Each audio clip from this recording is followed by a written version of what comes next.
अब सेक्टर 13-17 में भी पंजाब नेशनल बैंक के साथ पीसीसी एकेडमी अंग्रेजी बोलना सीखा। हमने आपको वायदा किया था कि देश भ्रष्टाचार के गर्त में डूबता जा रहा है। कांग्रेस के नेताओं ने आकाश में भी जाकर के भ्रष्टाचार किया, पाताल में जाकर के भ्रष्टाचार किया और जमीन पर रहकर तो किया ही किया है। चाहे वो 2G घोटाला था, चाहे वो कोयले का घोटाला था और चाहे हमारे यहाँ जमीनों का घोटाला हुआ है। जमीनों के घोटाले में हरियाणा के लोगों से ज्यादा कोई और नहीं जानता कि यहां बड़े बड़े सपने दिखाए जाते थे।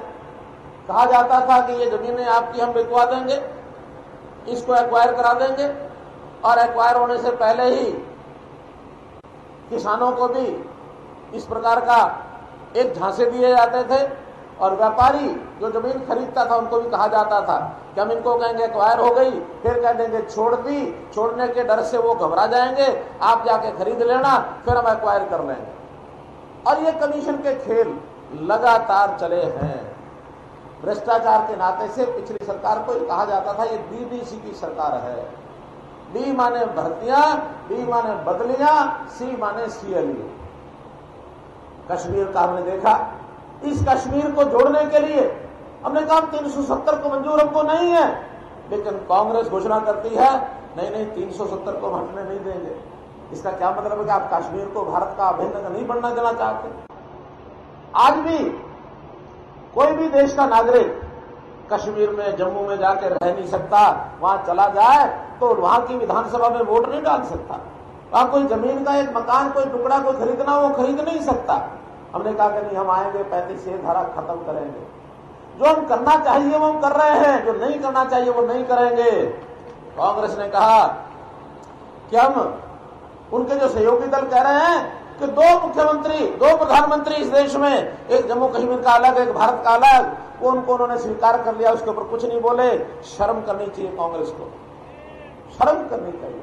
आखिर डॉक्टर श्यामा प्रसाद मुखर्जी उन्होंने शहादत दी थी तो इसी बात के लिए दी थी कि 2 विधान 2 निशान 2 प्रधान नहीं चलेंगे, और अपने जिंदा जी 2 प्रधानों की बात उन्होंने खत्म कर दी, 2 निशान की बात भी खत्म की। 2 विधान आज भी हैं, वो विधान 370 के कारण से हैं। हम चाहते हैं 370 भी खत्म हो जाए तो 2 विधान की परंपरा भी खत्म होनी चाहिए। हमारा हरियाणा, यहाँ के घर घर का जवान सेना के अंदर भर्ती है। देश की रक्षा सुरक्षा के लिए वो सैनिक -डिग्री टेम्परेचर के ऊपर भी देश की सुरक्षा करता है। उसके अधिकारों के बारे में हमने कहा उसके अधिकार बढ़ाए जाने चाहिए। ये कहते हैं कि नहीं, 124 धारा में सैनिकों के जो अधिकार है उनको कम कर देना चाहिए। अरे जिस सेना के आधार पर हमने देश को सुरक्षित रखा हुआ है, उस सैनिकों को आप उसके अधिकार कम करना चाहते हैं। कुल मिलाकर के एक तरफ देश प्रेम, देश की सुरक्षा, ये विषय है मित्रों। एक तरफ देश को कमजोर करने की ताकतें, देश को तोड़ने की ताकतें, उनको जो बढ़ावा दिया जा रहा है कांग्रेस के द्वारा, वो विषय है। अब सोचना जनता को है, आपको है कि देश की रक्षा सुरक्षा के लिए प्रधानमंत्री किसको बनाना चाहिए। सब्सक्राइब करें और साइड में दी घंटी को भी दबाएं ताकि आप तक हर समाचार पहुंच सके।